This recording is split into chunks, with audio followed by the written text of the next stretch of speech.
Hey everybody, how you doing? Kelly Johnson here from the HappyHomesBC team, and I thought I'd talk to you. Today it is May 11th, 2022, and I just wanted to talk to you a little bit about the market. We're in the middle of a bit of a shift in the market, and I want to address that because sometimes, we just need to, just maybe put things in perspective a little bit. People start freaking out.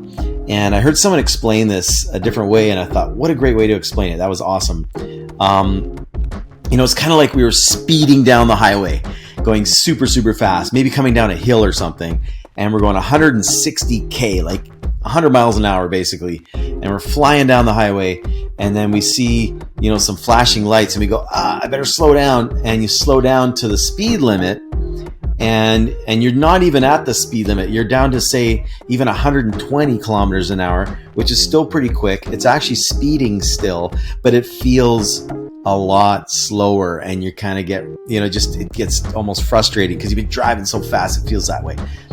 That's kind of what's going on in the market right now. The market is still moving. We still are way below. I listened to economist Brendan Ogdenson the other day in a podcast where he kind of got more in depth on the podcast, more so than what he does on his video stuff through the BCREA. And he does a great job.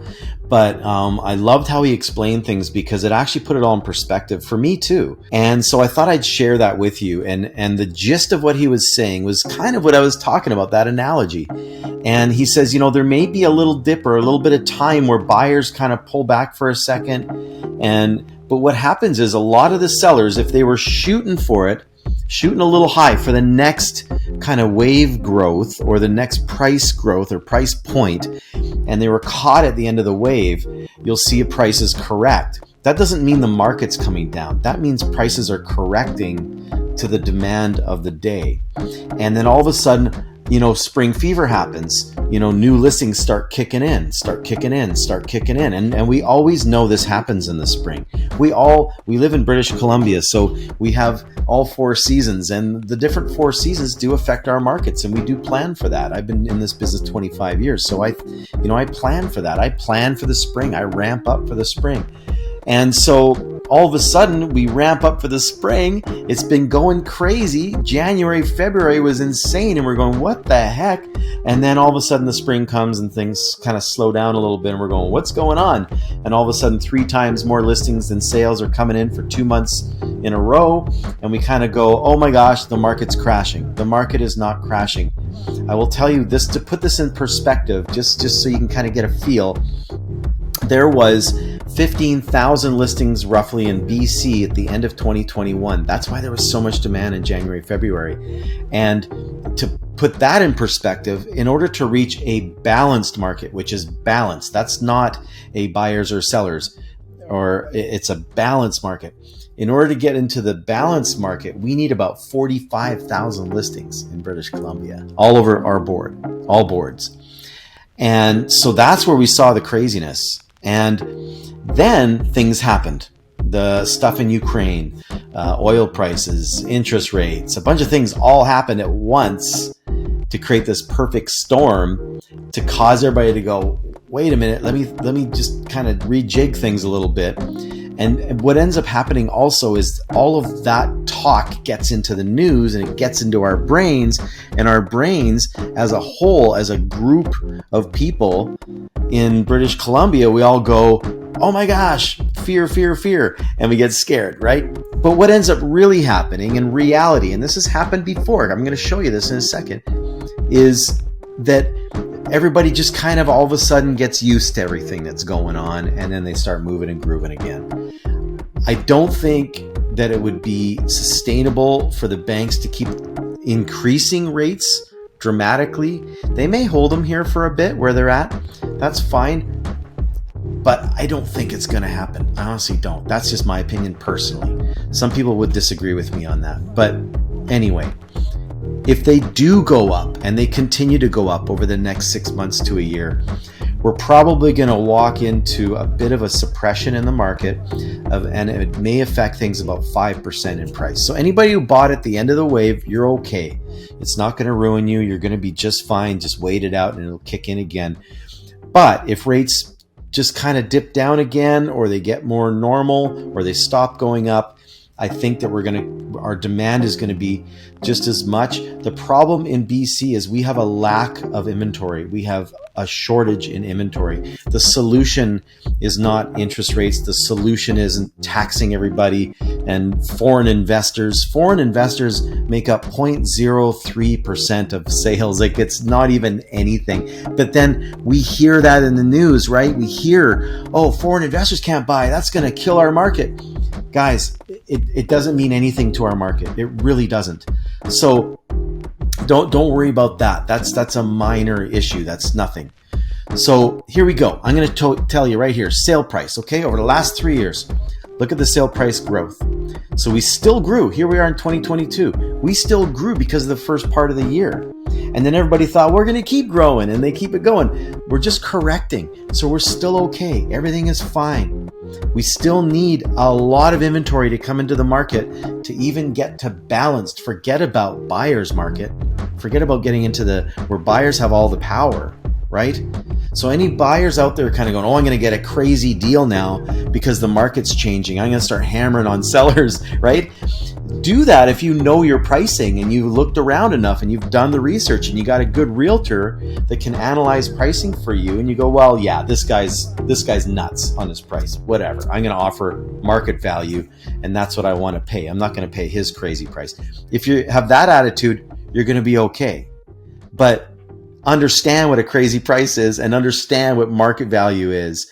You're going to be paying market value, because there's going to be sellers who are going to say, well, if someone's not going to pay market value right now, I just won't sell, because the inventory is low right now, and they are not sure that they can replace what they need to buy. So there's not an enormous motivation unless it all works. So what will end up happening, and Brendan explained this, is that buyers will come back to the table at where it needs to be, and sellers will be there waiting for them to sell, and buyers will have a little bit of choice. There's not going to be a lineup of 10 people, 20 people wanting to buy that listing. So there's going to be a little bit of that going on. They can have some conditions. It's just going to be back into almost normal kind of stuff, guys. And that's good news. That's good news for everybody. There was a lot of people not selling because they didn't think they could buy, or they didn't think they would be able to find something to buy. So super encouraging. I want you to be encouraged by this. All right. So here we go. Look at this. This is pretty neat. I'm going to move this down a little bit just so you can see this a little bit. So that's sale price. Okay. So new listings. Look at this. 2021. Right? Look at 2020. This was insane. This is what caused all this to happen. And then it went crazy. Price per square foot, look at this. It's gone up substantially. Like, that is enormous. 23.5%. We had a huge growth in 2021. That was insanity. That's never even been that way before. Look at percentage of original price. We're right in there. Look at 2020. 2021, yeah, it averaged out around here. 98.9. That is pretty healthy, and we're into our 5th month of the year. It's not like we haven't had any tests going on. But you know what? This is going to change a little bit when you get into the place of people overlisting or pricing too high, right? Days on market. Let's look at this.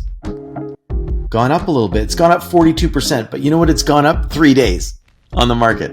3 days. Yeah, that's 42% of a crazy 1 week, right? Half decent market, we still think is pretty crazy. 23 days on the market. We thought that was nuts in 2020. We had the little dip, which added to the days in number because we had a little stall there when COVID happened, right? Remember that? Total inventory now. Here's our total inventory. We're barely 200 listings. This is just Chilliwack, more than the start of last year. So yeah, we've gone up 25% in listing inventory, but stuff is still selling. We're still having deals put through the system all the time. So it's not like the market's crashing or dying. It's really not, you guys. Unit sales, here we go. Now we see it. But look at this, plus 253% unit sales. We're still higher in 2020 right now in this market today. So things are not crashing. Let's not freak out, right? The sky is not falling. We're going to be fine. Sales to active ratio. This is healthy. This is a healthy market. It's not even close to balanced at this point. This is a healthy market. So it's still good. But what's great for you out there is that you have some choice. You have an opportunity to look around a little bit. You have an opportunity to have some conditions and make sure you don't get yourself in a bad position. You do your proper due diligence and do some research and all that.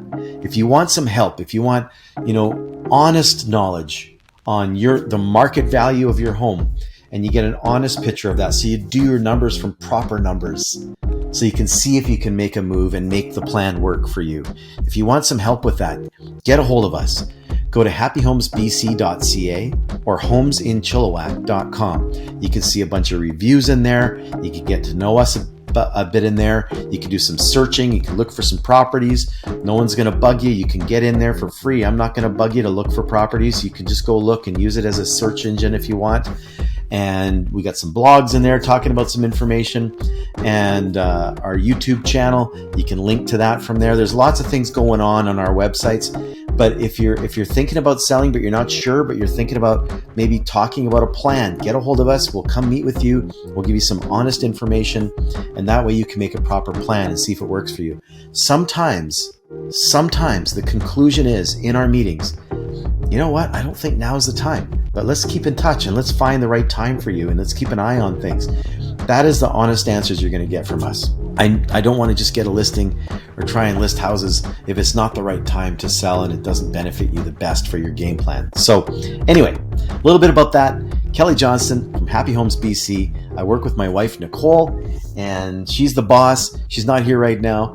We've been working together for about 12 years. I've been in the business since 1997. I've seen a few cycles and I've seen a few catastrophes, and I've been through them all. So I'd love to chat with you about that and give you some perspective. Have a great day.